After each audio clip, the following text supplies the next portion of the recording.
नमस्कार। आदर्श शिक्षण संस्थान की ऑनलाइन कक्षा में आपका हार्दिक स्वागत है। आज हम क्रिया का दूसरा भाग पढ़ेंगे। पिछले भाग में प्रयोग एवं संरचना के आधार पर क्रिया के भेद और उसका प्रथम भेद संयुक्त क्रिया पढ़ा।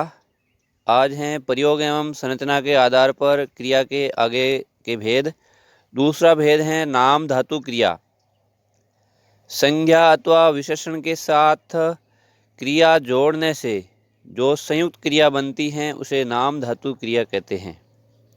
जैसे लुटेरों ने जमीन हत्या ली, हमें गरीबों को अपनाना चाहिए। उपर्युक्त वाक्यों में हत्याना तथा अपनाना क्रियाएं हैं और ये हात संज्ञा तथा अपना सर्वनाम से बनी हैं, अतः ये नाम धातु क्रियाएं है। कहने का अर्थ यह है, संज्ञा अथवा विशेषण के साथ में क्रिया जोड़ देने से जो संयुक्त क्रिया बनती हैं उसे ही नाम धातु क्रिया कहते हैं। आगे हैं, इस प्रकार जो क्रियाएं संज्ञा सर्वनाम विशेषण तथा अनुकरणवाची शब्दों से बनती हैं वे ही नाम धातु क्रिया कहलाती हैं। संज्ञा सर्वनाम विशेषण तथा अनुकरणवाची शब्दों से निर्मित कुछ नाम धातु क्रियाएं इस प्रकार हैं। संज्ञा शब्द जैसे सर्म है, नाम धातु क्रिया सरमाना बन जाएगी। ऐसे ही लोभ लुभाना, बात बतियाना, झूठ जुटलाना, लात लतियाना, दुख दुखाना।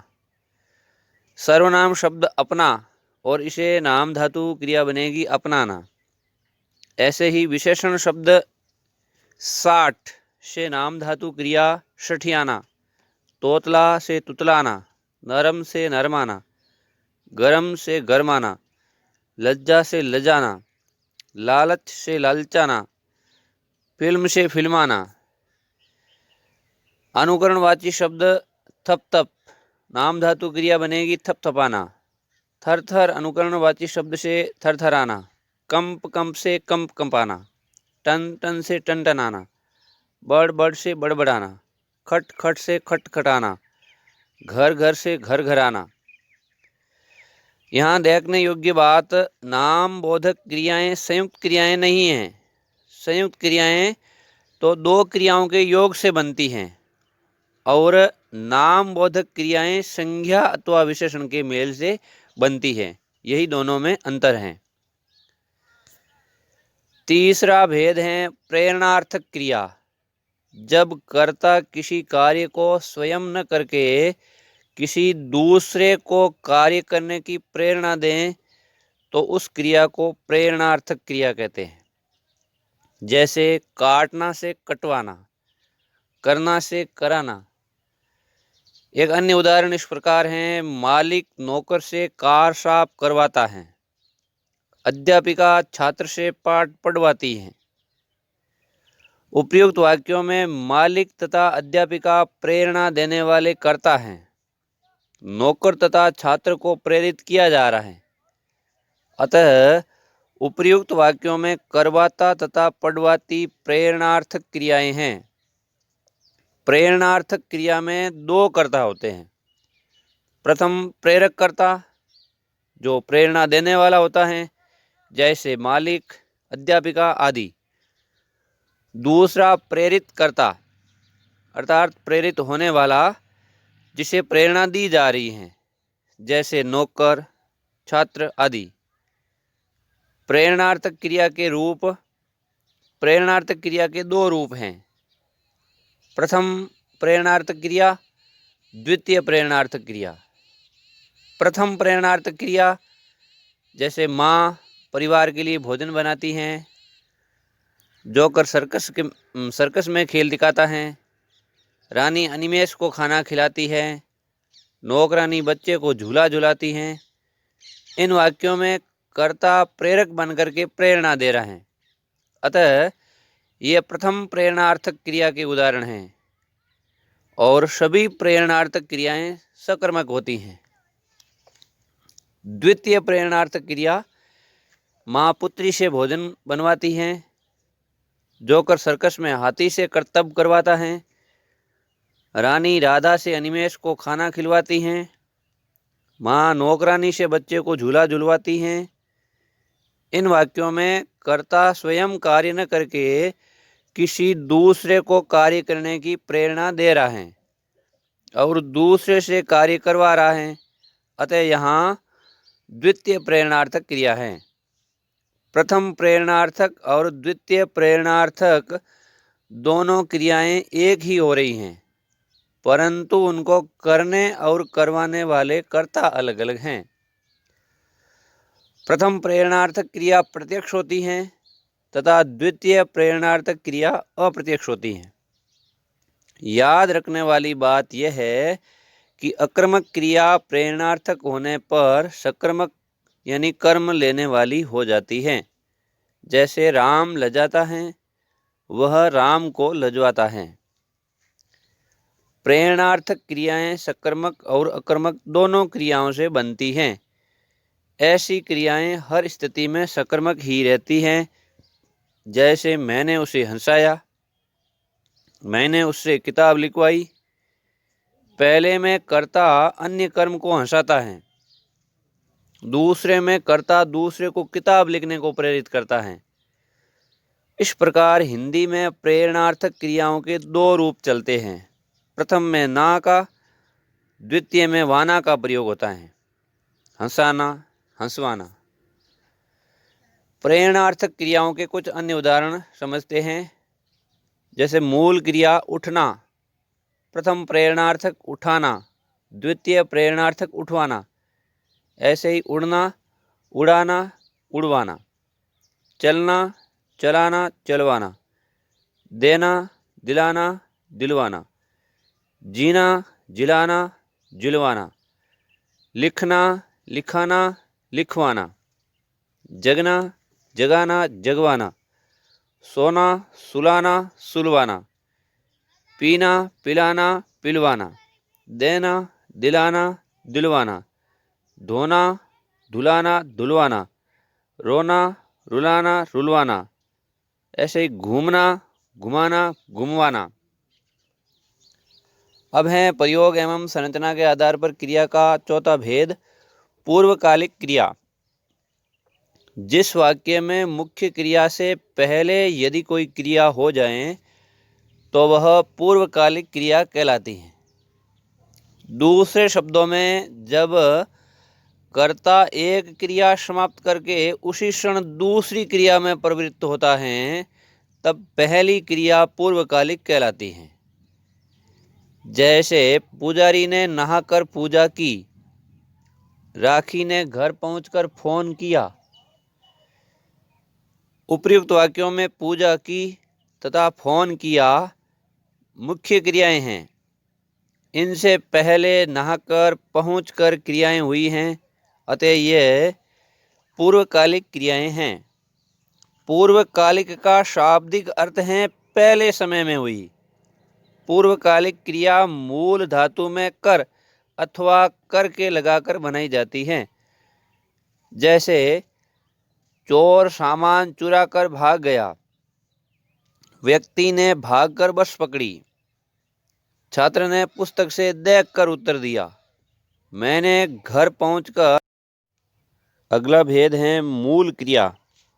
जो क्रिया एक ही धातु से बनी हो, न तो किसी अन्य धातु से व्युत्पन्न हुई हो तथा न ही एकाधिक धातुओं के योग से बनी हो, उसे मूल क्रिया कहते हैं। जैसे चलना, पढ़ना, लिखना, आना, बैठना, रोना आदि ऐसी ही क्रियाएं हैं। अर्थात जो क्रिया एक ही धातु से बनी हो और न किसी अन्य धातु से उत्पन्न हुई हो और न ही एकाधिक धातुओं के योग से बनी हो, वह मूल क्रिया होती हैं।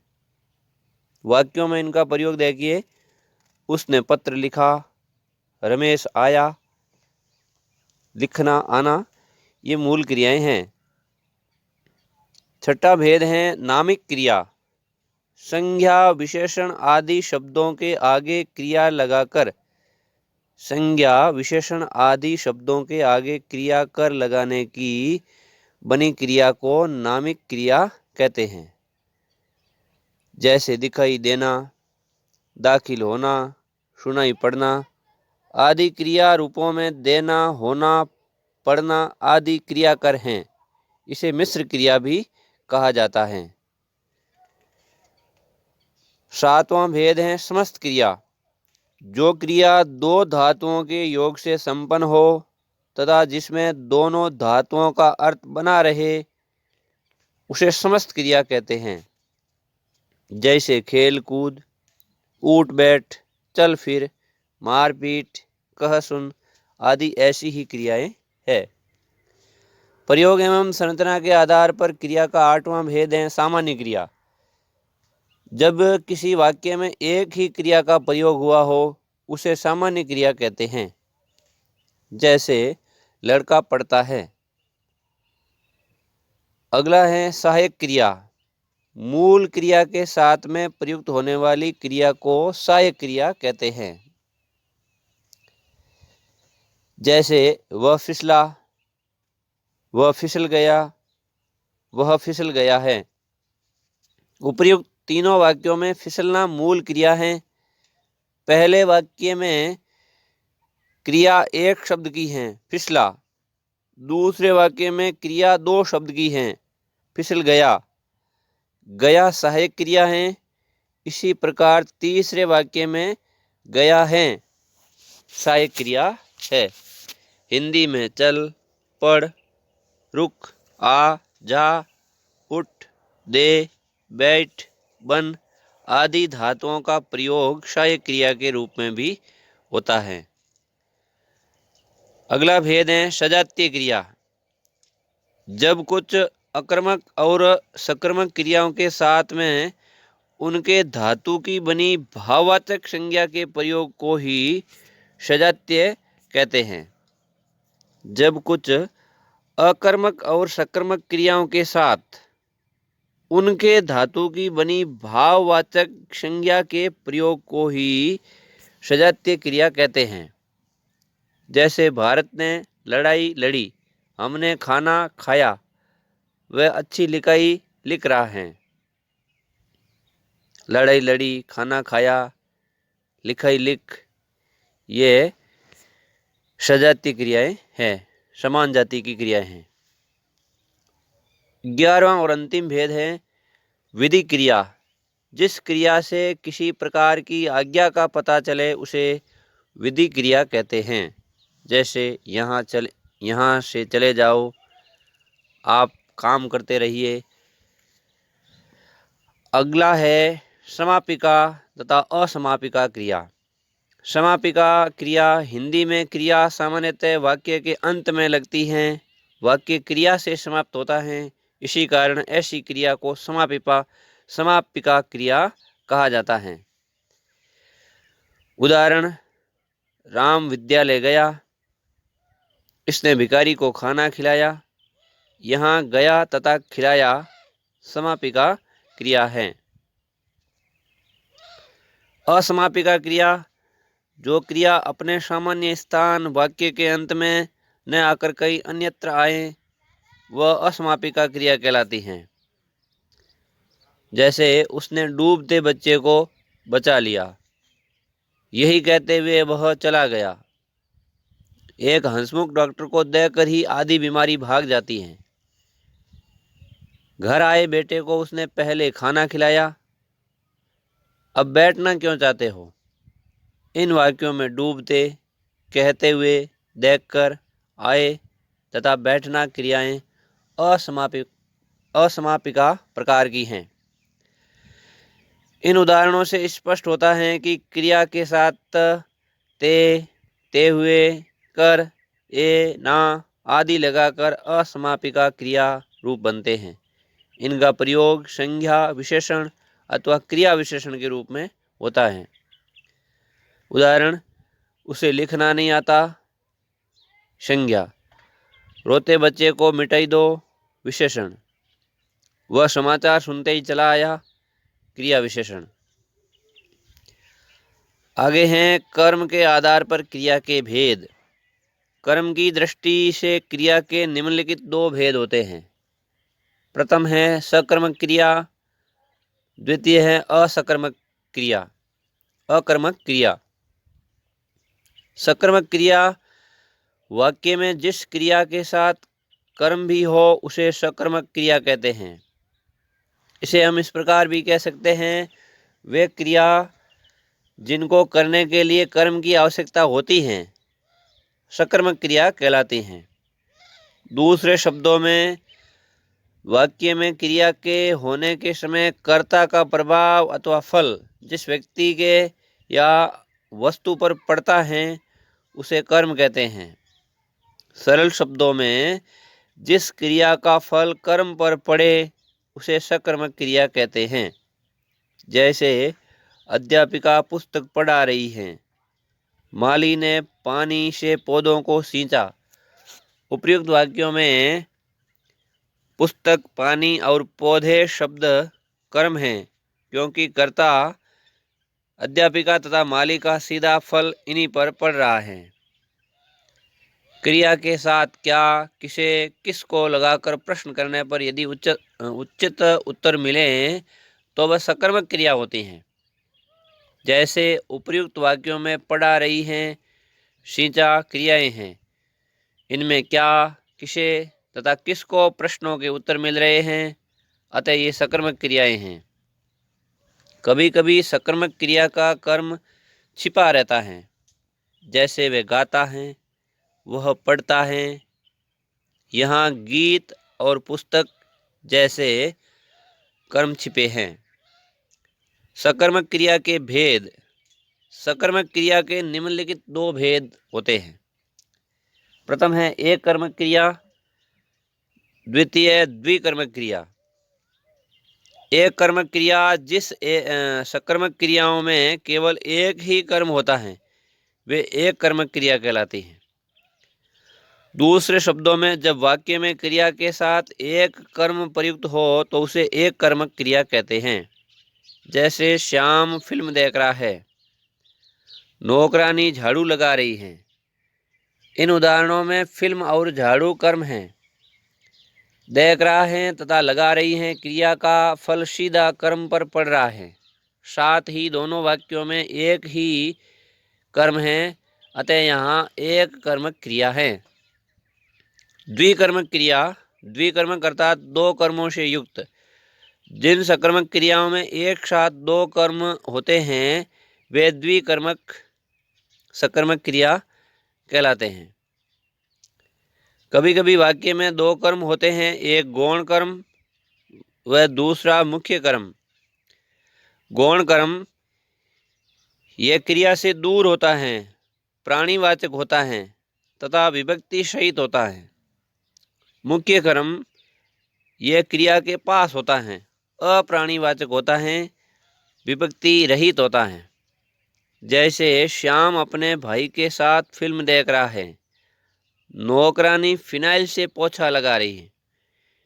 इन उदाहरणों में क्या, किसके साथ तथा किससे प्रश्नों के उत्तर मिल रहे हैं। जैसे पहले वाक्य में श्याम किसके साथ क्या देख रहा है, प्रश्नों के उत्तर मिल रहे हैं कि श्याम अपने भाई के साथ फिल्म देख रहा है। दूसरे वाक्य में नौकरानी किस से क्या लगा रही हैं, प्रश्नों के उत्तर मिल रहे हैं कि नौकरानी फिनाइल से पोछा लगा रही है। दोनों वाक्यों में एक साथ दो दो कर्म आए हैं, अतः ये द्विकर्मक क्रिया है। द्विकर्मक क्रिया में एक कर्म मुख्य होता है तथा दूसरा गौण यानी आश्रित होता है। मुख्य कर्म क्रिया से पहले तथा गौण कर्म के बाद में आता है।